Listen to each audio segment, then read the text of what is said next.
Once upon a time, nestled between fields of barley sugar and lollipop woods, there lived a family of candy creatures. Now these weren't your ordinary sweets. No siree. These candies had feelings, dreams, and a whole lot of magic tucked inside their sugary shells. One sunny day, a gingerbread man named Gingy and his best friend, a licorice lass called Lucy, were taking a stroll through the chocolate river when they stumbled upon a peculiar sight. A large crystal prism lay on the riverbank, shimmering with all the colors of the rainbow. Lucy, Gingy, look at that magnificent thingammy. Do you think it's a magic thingy?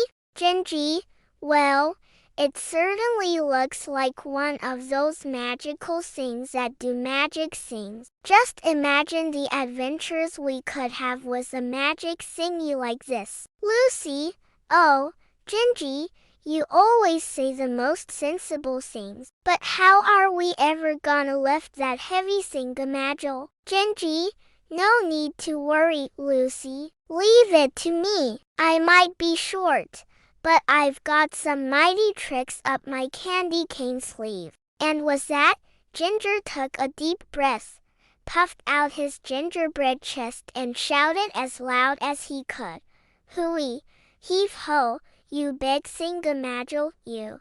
Then he gave the prism a good hard shove. But to his surprise, instead of lifting the prism, he only managed to roll it a few inches. Gingy, maybe I need a bigger push. He took a running leap, braced himself, and sent the prism rolling again. This time it went a bit farther, but still not far enough. Just then, Lucy had an idea. She handed Gingy a piece of licorice and said, "Here, use this as a lever, Gingy." Gingy, brilliant. Lucy, you really are the sweetest lass I know. He used the licorice whip as a lever and managed to roll the prism over to the riverbank. Exhausted but excited, the friends wiped the sweat from their brows and prepared for their magical journey. As they stepped into the prism, it burst into 1,000 rainbows, showering them with glittery sparks. Then everything went dark. When Ginger and Lucy opened their eyes, they found themselves in a place like no other. Towering lollipops swayed in the breeze, gummy worms wiggled on the ground, and cotton candy clouds floated across the sky. Ginger, Lucy, I don't believe my candy-coated eyes. It's the land of sweets. Lucy, and we're in the middle of a terrible mess. Although the land was beautiful, it was clear that something was wrong. All the sweet creatures were gathered together looking sad. Gummy Bear, have you seen my missing sprinkles? They're so tiny. Oh, dear. Marshmallow Man, has anyone spotted my floating spoon? It's gone missing, evaporated into thin air. The friends quickly realized that someone was stealing the land's sweets. And to make matters worse, nobody knew who it was. Determined to help, Gingy and Lucy asked the elders if they could investigate. Elder Gumdrop, oh, thank you, young ones. If you find the culprit, please return my dentures. I can't chew without them. So off they went, deeper into the land of sweets. As they walked, they noticed footprints that looked strangely familiar. Lucy,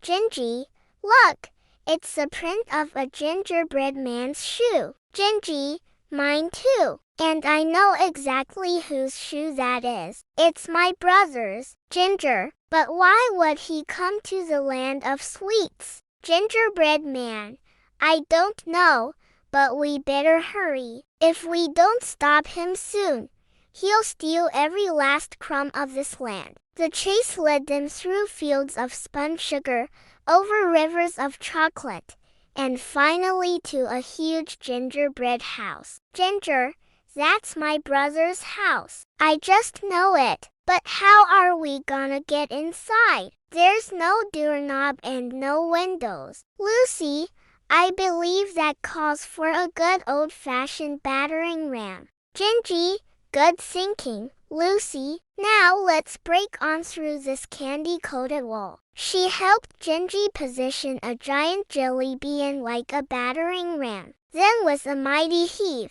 they busted through the front door. Inside, they found room after room of stolen sweets, but no sign of Ginger's brother. Ginger, where could he be? Just then, a sneaky voice said, "Hello, little gingerbreads." Startled, Ginger and Lucy turned around to see none other than Ginger's brother, Gingy, standing on a throne made of stolen sweets. "Gingy, looks like you're too late. I've got all the sweets now." "Moo-ha-ha, Gingy, stop right there, Jinjo. You may have outsmarted us once, but we're gonna take all this back to the land of sweets. Right, Lucy?" "Lucy, indeed. But first, I want an explanation. Why did you do all this, Gingy?"